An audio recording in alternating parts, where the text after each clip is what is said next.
This is the book of Ecclesiastes, chapter 7, verse 26. And I find more bitter than death the woman. Read on. Whose heart is snares and nets. It's a trap, right? Read. And her hands as bands. Right, she's trying to trap you into prison. Some of these ones, right? Read. Whoso please God shall escape from her. Shall what? Shall escape from her. Get out of that prison. If you please the Most High and this woman is truly that evil, you're going to escape from that prison. Because that's what it is. And hurry up, we get my fringes. You know what I'm saying? And then once you get to that level, and once you learn these lessons, then when you come into the next situation, when you meet the next system, you're not even going to let a woman in prison. It's not even going to happen. You're not even going to walk down the road that you'll be in prison, right? Now to the point where as soon as I get right to and I see, oh, this is the door of a prison, I'm not going in that door. There's no chance in hell I'm walking in. You see what I'm saying? That's what they're trying to do. And I gotta give me Isaiah 3 and 9 real quick, right? Isaiah 3 and 9. I'm gonna read this. This is what you gotta understand. And this is a powerful thing to understand this here in the scripture, right? Isaiah 3. This is the book of Isaiah, chapter. No, 3 and 12. Select. This is the book of Isaiah, chapter 3, verse 12. As for my people, read. Children are their oppressors. Children are their oppressors, read. And women rule over them. So it say women and children, they're ruling them and oppressing them, right? So we have to understand this. You have to come in with that mindset. I'm not going to let a woman or a child oppress me. I'm going to be a father, I'm going to be a husband, I'm going to be all the things I'm going to do. What I'm not going to be is a slave. What I'm not going to be is, I'm running things here, right? And I learned this, now when I read this and I began to understand this, I grew older, understood that my father didn't say half of this right?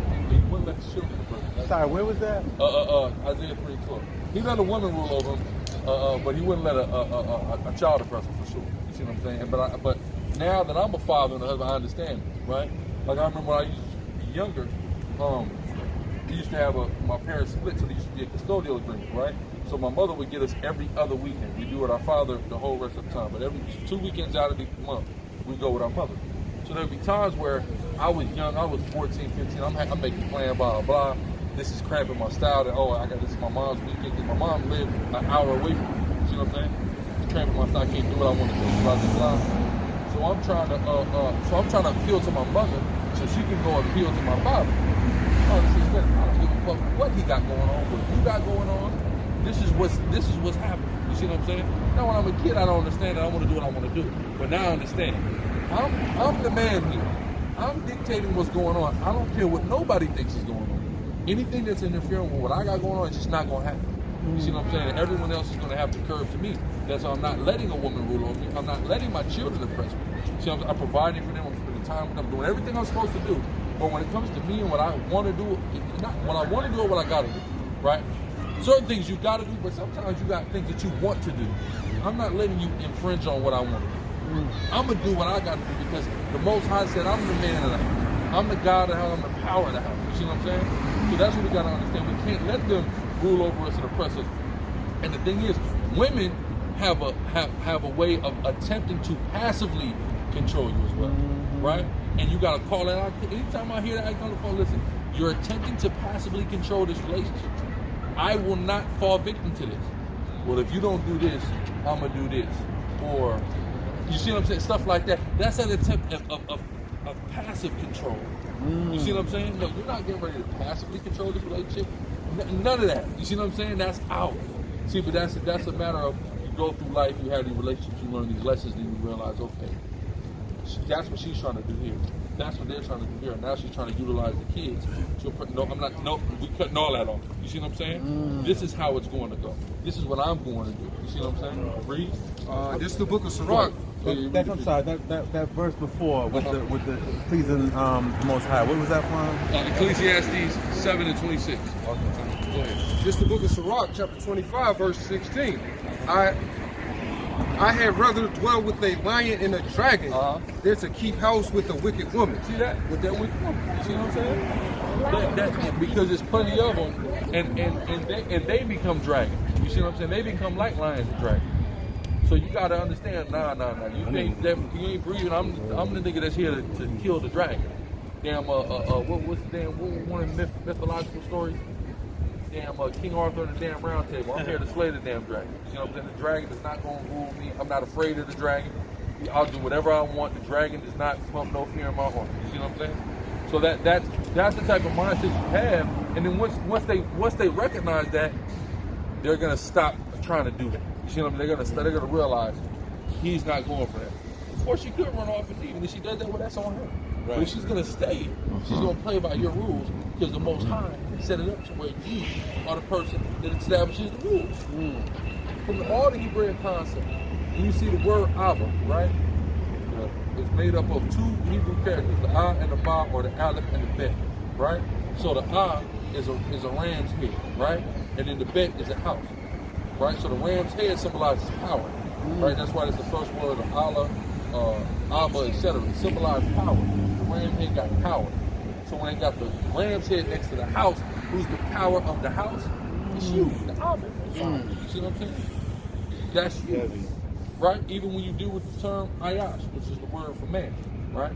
That's the, which really is the word fire. That's really what it comes back to, right? With the word, with the yod added into it, it's fire. So that's fire, which is energy, power, the same way like the ram's head is power. That power, that's you. Or the other word for a man that a woman will refer to her husband as is what? Baal, or Adonai, or Adonai, which all mean what? Lord. So you're the Lord, you're the power, you're the fire, you all that. You're the energy, you all that. So from our perspective, culturally, it's on you, right? I had I went to a workshop and you had somebody talking about, basically they're trying to crush the narrative that men are supposed to, the father of the house is supposed to set all the rules and, you know, be the disciplinarian, etc. And there should be a balance or whatever.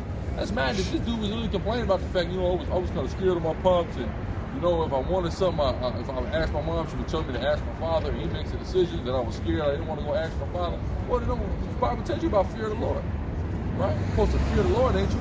So if the Most High set your father up to rule over you, you're supposed to fear him too, right? You see what I'm saying? It makes sense. But people are trying to destroy this whole thing. They're trying to emasculate, especially the black and Hispanic men. They're tempted to emasculate. You see what I'm saying? They're tempted to passively control us to where you feel like, now I got to do this because if I don't do this, they're going to say this about me. They're going to look at me that type of way. Or she's going to try to take the kids, or, you know, all those various things. That's how they attempt to passively control you. We can't fall victim to that. You see what I'm saying? We can't allow them, because that's oppression. You see what I'm saying? That's a form of straight up oppression. I'm not going to be oppressed. I'm already oppressed. I'm not going to let this extra oppress my own people I love oppress me, man. That's madness, man. You see what I'm saying? We can't fall victim, right? So we gotta be able to observe and call it out when it happens. Nope, I know what you're doing right there. I'm not gonna. No, we're not doing none of that. That's not what's gonna happen. Go ahead. You said something real powerful earlier when you were saying, oh damn, I lost it already. Go ahead. That's what it is, man. I lost that real. They try that passive control. That's how a woman is not gonna come with that aggression. Okay. Right. Go ahead. Yeah, you were saying how like don't be the one that messes up. Like don't, you know, if Exactly. And so if you've never done anything wrong, or you try to keep yourself on the straight and narrow, then you're basically good though, right? Exactly. And that's the thing too. But you got to, and also honesty got to be important, because can't no woman truly get mad at me about another woman. And the reason why is because it's not a secret. I'm not telling you, baby, you're the only one for me. I don't want anybody else. I'm not going to deal with nobody. See, that's how the nigga in the world, he's telling this girl a lie. Girl, you're the only one for me. I only want you in the world. You telling her all this stuff, right? Then when she catch you with the other girl on your phone, she's naturally mad. Right. Why is she mad? Because you said something different than that, right? But if you know, and brothers get it wrong, I'm not just going around talking about, yeah, woman, I'm going to go and get 5, 6, 7 women. You ain't going to do nothing about it. No, it ain't like that. But you know coming in, I believe in this. If this is the first woman that you got and you don't have extra women, I do believe this is potentially something that can occur down the line. I'm not going to sell you the dream that, baby, it's always only going to be you. You see what I'm saying? You could feel, that's why it's an order, it's a card. every man is a card. You're not allowed to promise to your woman monogamy. Why? Because it's irresponsible. Because even if you feel like this is all you want, who knows down the line what's going to happen? You don't know. But also Isaiah 4. Isaiah 4 because this is a prophecy, it's going to happen. So if you don't vow to your woman that you just going to practice monogamy, but the scriptures say that when the time comes, 7 women going to take hold of 1 man, you done lied to her, because prophetically, this is supposed to happen. So even if you ain't going to deal with no other women until this point, there's eventually going to come a point where it's very high potential that if you are a man of the Lord, you will be practicing religion. Right? So read. Isaiah 4:1. And in that day 7 women shall take hold of 1 man, saying, we will eat of our own bread and wear our own apparel. Only let us be called by thy name. See that? Go ahead. So like, go ahead. That's take away thy reproach. Yes, women, to take away their reproach. Because when all hell breaks loose out here, there's no 911 to call. Women are going to be seeking a man to stand behind to say that this man is with me. This is my protector. This is my provider. This is who I'm dealing with. You see what I'm saying? And know that the men of the Lord are going to have, and I'm going to tell you something, that some of these women got good and lucky, right? You got sisters that's coming to truth now. You got this sister over here, she's keeping the commandments of God. That's a beautiful thing. You got some sisters, right, that's going to just try to cleave unto a man of the Lord at the last minute. You see what I'm saying? They're going to try to cleave unto a man of the Lord at the last minute, and if they do it in sincerity, they can still be saved. Some people are going to just come in at the last minute and be saved. It's different, you know, like Yahushua gave the parable about the same penny. Basically, you got people that started the shift in the morning and people that started the shift late, right? But everyone's going to get the same pay at the end of the shift, right? And he said, why are you mad? We all agree. You can't be mad that these people are getting the same thing you did because you agreed to work for a penny, right? And they agreed to work for a penny. You worked 12 hours for a penny. They worked 1 hour for a penny. Don't be mad. It's the agreement that's been made. You see what I'm saying? So with some people, we all keeping the law. There's some brothers that right before this, all of a sudden they repented. You see what I'm saying? Right before all the stuff happened. Guess what? If we men of the Lord, they're going to be men of the Lord. If we get saved, they're going to get saved. You see what I'm saying? Yeah. But some of us may feel some type of way. Oh, man, man, I was out there way longer than you. So what? That ain't how the Most High chose him to come in. Some of us have more sins to cover than others. And that's why some of us got to come in before others. You see what I'm saying? But the thing is, some sisters just going to cleave. They're going to be in the world and they're going to cleave at that time. And guess what? They're going to make it. You see what I'm saying? Just like some brothers are going to wake up at a time and they're going to make it. You have some people, like I said, if you give a prophet a drink of water in my name, you will receive a prophet for more. So some people are going to be saved just because they were vital assistants to a prophet. You see what I'm saying? So, you know, people are going to get saved for different reasons, right? But it goes back to, we gotta understand the position that the Most High gave man, woman, and child, and we can't let nobody abuse it, nobody oppress it, nobody molest it, none of that. You see what I'm saying? This is who I am, this is who you are, this is who the kids are, and if it's not functioning like that, things are going to be out of order. And if things are out of order, what does that mean? They're not working. That's what, if you go to the damn wash house or laundry room and it say this washer is out of order, what does that mean? It doesn't work, right? So if a relationship is out of order, if anything is out of order, what does that mean? It's not working. You see what I'm saying? So we got to make sure things work. Things don't work, how are we going to produce? You can't produce if the machinery not working, right? So we're not producing right if we're not working correctly. So everyone understanding their roles and functioning in their roles and excelling in their roles is what needs to happen. You see what I'm saying? So women supposed to be what? A pillar of rest, like unto yourself. That's what the Most High gave Adam, a pillar of rest. Right? If you ain't got that, then that's not what it's supposed to be. If you laying down and you're not resting, it's a scorpion stinging you, you got a problem. That sister needs counsel. That sister needs to get the demons apart. Because she's supposed to be a pillar of rest at the end of it. You see what I'm saying? Right? Read that. Just going back to the first point, because he made a powerful point. I've been trying to find the scripture. How in the last days you're going to have women trying to cleave to the men of the Lord. This is Isaiah chapter 32, verse 2. And a man shall be as an hiding place from the wind, and a cover from the tempest. A man shall be like a hiding place from the wind. Go ahead. And a cover from the tempest, as rivers of water in a dry place, as the shadow of a great rock in a weary land. Mm-hmm. Exactly. Because some of these women, they're going to be hot girls right now. They're going to might be hot girls next summer too. And it's still going to get the same. You see what I'm saying? Why? Because at the last moment, everything's going to sink in. And they're going to have that change of heart at that last moment. But that's all it's about, to change. Some of us have a change of heart earlier. Some of us have a change of heart later. As long as it's sincere, it don't matter when you have the change of heart. As long as your heart was changing. As long as your mind was changing, you're doing these things in sincerity. Because people ain't going to be saved for doing things in preaching. They're going to be saved for doing things in sincerity. Right? You have something else? I know you had your finger on a couple things. Yeah. I mean, you left the point though, so it's we'll go back to it. It's all, we all talking about the same thing. That's heavy, man. I appreciate that. That's Some brothers go through certain things, man, especially when you're dealing with a woman that's in the world, that's not, her mind is not being converted and changed. You're going to have a lot of issues. You see what I'm saying? It's going to be things that sometimes you won't. Some brothers surprisingly don't. But a lot of times it's going to be issues. You see what I'm saying? Because you're somewhere and she's somewhere. And because of where you at, you're trying to like pull her up. So you see, I'm trying to pull you up, but you want to just be dead weight hanging on the damn rope. Exactly what it is. No, I'm trying to pull your ass up, man. You see what I'm saying? And so there's only so much pulling you could do, though. No, it's only so much pulling you can do. But see, what happens is when they find out, when they kind of find out it's sisters that's also, because they think it's a man thing in their mind. They sitting there, you can tell them whatever you want. They think it's a man thing. Once they see it's women getting involved, now they start thinking a little bit more. Damn, it's women in this. Is he gonna like her more than me because she's into it? So sometimes that could motivate. You see what I'm saying? But sometimes it also could drive her at you know what, I'm gonna leave. He gonna get one of them. You see what I'm saying? So it's, you never know how somebody's gonna react to something. You know? So you just basically wait on God. You wait on the Most High. That's it. He gonna move how he gonna move, and you maintain the faith in him. Right? Read that. That's why I'm gonna get a scripture on that. This is Sirach chapter 39. Men's council group. Men's council group, brother. We need it. We need it, man, because we all going through stuff, right? This is Sirach chapter 39 and verse 33. All the works of the Lord are good, and he will give every needful thing in due season. In due season, you're going to get what you need. So if you got to be loose from a woman, he's going to loose you. It said, what the Most High joined together, let no man put asunder. So if a relationship ends, the Most High got to end. The Most High ends relationships.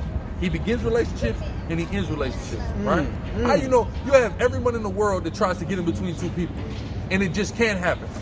They just end up back together. You see them? No matter what everybody does, no matter what anybody slings, families trying to keep them apart. It's the Most High that does it. You see what I'm saying? I had a girl when I was first coming in truth. I had a girl I was dealing with. Her whole goddamn it seemed like the whole world didn't want us to be together. But ultimately, our breakup didn't have nothing to do with the whole world. It had to do with us. You see what I'm saying? It was us. The whole world couldn't break us up. Her mother, father, brothers, sisters, they all tried to break us up. None of them can do it. You see what I'm saying? Sound familiar. Now the Most High, he got to do it. Sirach chapter 6 verse 17. Whoso feareth the Lord shall direct his friendship aright, for as he is, so shall his neighbor be also. See that? So he should direct his friendship away. So when you coming in the spirit and you seeking a woman in truth, it's going to be better that way. You see what I'm saying? Can you? I can hear you mixed it a little bit. Sorry, son. You shall direct your friendship aright. See, because a lot of times direct your friendship. Your friendship aright, right? And I mean a relationship. You can kind of blanket that to relationships in general, right? Okay. Friendship, significant other, etc. Read. Sirach 6 and 17. Whoso feareth the Lord shall direct his friendship aright. For as he is, so shall his neighbor be also. See that? Boom. So basically, the people you're around, right? Your friendships, right? You with brothers in the spirit, etc. You hanging around the people you used to hang around less, right? But then you got this girl, right? Because your friendship wasn't directed right, because you wasn't fearing. You may not have been really fearing the Lord when you did that, or you might not have been thinking about the fear of the Lord when you did. Sometimes brothers have a habit of what? Thinking carnally about you, right? Because that's the thing, we're not about quitting or none of that. We're about working through all the problems. But proper preparation and choosing the right people does prevent problems down the line. You see what I'm saying? So you ain't going to them counselors. You ain't having to work with them issues. But either way, that's what brothers are for, that's what elders are for, that's what counseling is for, that's what the scriptures is for, that's what the spirit is for. So we can work. We're going to have issues. We got to be able to work through them, right? But sometimes, Most High just going to separate that whole thing. Sister come in, you got sisters that come in, they got a man that's she came in the truth, this nigga in the world. Then she get to a point where she's outgrowing the man, right? Because when she's learning the Bible, and she's finding out, well damn, I can't there's only but so much I can tell him, right? Because I can't be super authority. right? I'm not supposed to teach a man. You see what I'm saying? So the sister's just maintaining her order. She's trying to give the brother the breadcrumbs. Eventually, it gets to a point where they nigga like, look, I ain't dealing with you. You off in this new religion, whatever. He in the world, whatever. You see what I'm saying? That's happened to a lot of sisters. What happens is sometimes people outgrow each other, and then the one that's outgrown, they're in wickedness. They'll just leave the relationship, even though you're not supposed to. They don't care, right? After that, give me first Corinthians. Read. I got two scriptures. Sirach 6 and 7. If thou wouldest get a friend, prove him first, and be not hasty to credit him. That's the whole thing. We gotta prove people. That's what the courtship process is for, right? In the ancient time, people say, well, where is courtship in the Bible? Courtship is not in the Bible, right? Who knows why courtship is not in the Bible? Don't worry about it. Don't worry about it. Anybody in the crowd know why courtship is not in the Bible? We weren't courting in the ancient days. You know why? We went through something called betrothal, right? What is betrothal? A man and a woman's father have an arrangement. He promises his daughter to this man. That's how it worked. You weren't getting to know that sister. You see what I'm saying? You could Salaki, you could get to know the sister, but first you gonna get to know her father. Then he gives you access that, you get to know his sister. That's how Joseph knocked Mary. All right? How did he knock Mary up? He had some alone time with the woman who was promised to him. You see what I'm saying? Which, once a man promises you his daughter, even before you consummate, she's as good as your wife. Because a man has vowed that woman to you, right? So people now in Israel talking about being betrothed, nobody's betrothed in Israel unless somebody's father promised you their daughter. If that didn't happen, a woman cannot promise herself to you, right? The law tells you that because she don't have authority to do that. She has to be promised, and the only person that can promise her is her father. So if her father already promised to you, you're just courting her. You see what I'm saying? You're in a courtship process. That courtship could end, right? If she want to leave that courtship, she could leave the courtship, right? At any time, because nobody promised her to you. You see what I'm saying? So we're playing by different rules. So now we deal with courtship. That's like what you would call dating, right? Dating, we're not. There's lines we're not crossing, but we're in a process of getting to know each other and seeing if we're truly compatible. See what I'm saying? Go ahead. This is 1 Corinthians chapter 7 and verse 9. I want the unbeliever. The unbeliever. Oh, okay. 1 Corinthians chapter 7, verse 13. I'm sorry, verse 12. Slack. But to the rest speak I, not the Lord. If any brother hath a wife that believeth not, if you got a wife and she's not in the truth, right? She believeth not. Read. And she be pleased to dwell with me. But she's pleased to dwell with you, right? You've set up and established your rules. You've set up that, you, the man in the house, etc., all those various things. If she's still pleased to stay and play by those rules, read. Let him not put her away. Don't put her away. Just because she don't believe, don't put her away if she's willing to get down, right? Read. Come. And the woman which hath an husband. And also on the flip side, if a woman is with a brother that doesn't believe, read. And the woman which hath an husband that believeth not, and if he be pleased to dwell with her. But if they're still cool and they're still able to cohabitate, right? Read. Let her not leave him. Let her not leave that man, right? But read. For the unbelieving husband is sanctified by the wife. The unbelieving husband is sanctified by his wife, right? Read. And the unbelieving wife is sanctified by the husband. That's right. So you're going to have women that are not believers and men that are not believers who can potentially get saved just out of the fidelity that they dedicated to their partner that does believe, right? And also, too, one thing is a woman cannot be in the faith when you initially start dealing with her, but over the course of time, then she can come in. Yeah, it's time. Yeah. Same thing with a man. You see what I'm saying? Okay, so a quick example on that then. If you are obeying the Sabbath, if she don't want to, well then she's in your house. She's in your house. She got you. This is my rules in my house. Okay. You're gonna keep the Shabbat. And if she don't want to, that's how it works. Story, right? This is my house. You ain't gonna cook shrimp in my house. But it does say she gonna be down with it anyway. Exactly. Wow. You ain't gonna be smoking cigarettes and kissing me on the mouth, girl. You see what I'm saying? Right. And vice versa, right?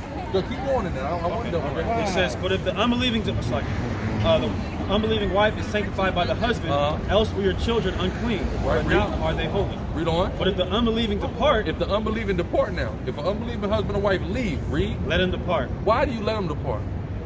Why? They don't care about the law. What you gonna do? Cut them? They don't give a damn. You already tried to show them the Bible. They don't listen, right? So ain't no point in going to the law. Listen, you going off. You can't just leave. The only reason you can divorce somebody is because of X, Y, and Z, according to the words of Christ. They don't give a damn about that. So if they want to leave, you can let them leave. Where is that? Go ahead. It's 1 Corinthians 7. Right? Go ahead, read it. But if the unbelieving departs, 1 Corinthians 7:15. But if the unbelieving depart, let him depart. Go on. A brother or sister is not under bondage in such cases. You're not, see that? You're not under that bondage because this person don't even believe in the law in the first place for you to bring them up on charges. So you're not under bondage in that aspect, right, Reed? This is perfect how he words it right here too. But God hath called us to peace. He called us to peace. He called us to peace. So if they're going to leave, if they're not peace in the house and they want to leave, then just let them leave. Because we're called to peace. Go ahead. Yeah, because that could really be the Lord. That could be the Lord. Well, in the case that I testified to you, where the woman ran off, there was not peace. Like I said, that woman was out of her damn mind. And you wouldn't have known. Of course, everyone is, you meet. What do they say? You meeting a woman's representative or whatever. Yeah. Right. I didn't go through courtship as long as I should have. I was under false pretense. I believed this woman was of a certain integrity, and she wasn't. You see what I'm saying? Yeah. But then the Most High did me a favor. He got her away. I maintained. Listen, and I'm gonna tell you how much of a trail I kept of the situation. I made sure every month to reach out to communicate. And then when she would message me back, oh, I'm done, or this or that, I would just document it. You see what I'm saying? Make sure it's documented. So she could never try to beat me out anyway. She could never say, oh, this nigga left me, because he was trying to spread rumors to sister that she had sisters believing that her and I cohabitated and I just didn't come home. I never lived with that woman. That's a lie. She made this is a damn lie. So I made sure to have the documentation to show, listen, she left me. I continually reached out. I continually was there. I continually was ready to, at the drop of a hat, work on things, maintain a relationship, whatever they patch things up, whatever they needed to be done. Why? Because I understand that I had no information, I had no charge against her that was worthy of divorcing her, according to the words of Yahweh. Yahweh said, save for fornication, you cannot divorce one. I ain't been around her. I don't know what the hell she got going on. If she fornicated, I don't have any proof. So I'm not trying to put you away. But over the course of time, I stopped reaching out because it was clear. It was probably after about the third time, like the third month, I said, okay, I mean, I feel like I probably got it here or whatever. You see what I'm saying? And that was that, right? So you were reaching out just to keep it together because you weren't I was reaching out to be able to substantiate. I'm willing to patch this thing up. Okay. I'm ready, willing, and able to patch this thing up. Because the whole thing that even broke us up was like I said, the issues that we were having was other stuff that's so small, right? I've been in plenty of relationships, I've been around plenty of women, etc. I'm like, we tripping over this stuff is like real little stuff. You see what I'm saying? To be tripping on somebody with. But I should have understood that, right? Because of where she was at, her age, she had been single for an extended period of time. And it's just like, well, why? Sometimes a lot, especially with women of a certain age, you gotta go, well, why? Why? Why are you saying, I need to know what's going on, right? You're attractive. Why are men lining up to be with you? Oh, or they are getting with you, but when they get with you, they seeing all these issues wrong with you, and they like, yo, I gotta go. You see what I'm saying? That could happen. Some women are single for an extended period of time because they're being selective, right? But some women aren't selective. Men are selecting them, and then like, no, I'm good. I'm out. You know what I'm saying? I gotta go. Right? Some women are selective, some aren't. And the ones that aren't and that are single, well, why are you single? You gotta be something wrong with you. Why don't nobody? You see what I'm saying? Why don't nobody want you? You know what I mean? What's going on? Right? You got a point? Yeah, and just going back to the scripture in Ecclesiastes 7, it says that the Lord will save a righteous man out of that situation. Well, I'm going to read something. Here's the opposite. If you're not a righteous man, what's going to happen to you? Proverbs chapter 22, verse 14. The mouth of strange woman is a deep pit. He that is abhorred of the Lord shall fall therein. So you're just going to fall in that pit. The Lord's not going to save you out of it. So if you start off as that dude that's abhorred and you turn to a righteous, then he can save you. so that's probably the setup right there, though, right? See, but it's certain brothers, you gotta, like I said, everybody's different. You got some brothers, they come into a truth. They've always been a stand-up man. They've implemented order and structure in their house before they came into the truth. Them and their wife could have been in the church. She looks at him like a leader. So then when he come into the truth, she come her ass right into the truth with him. You see what I'm saying? That happens sometimes, but not all the time. You see what I'm saying? So sometimes you have a couple, they come in no problem, right? Then sometimes just the husband come in. Then sometimes just the wife come in. It's a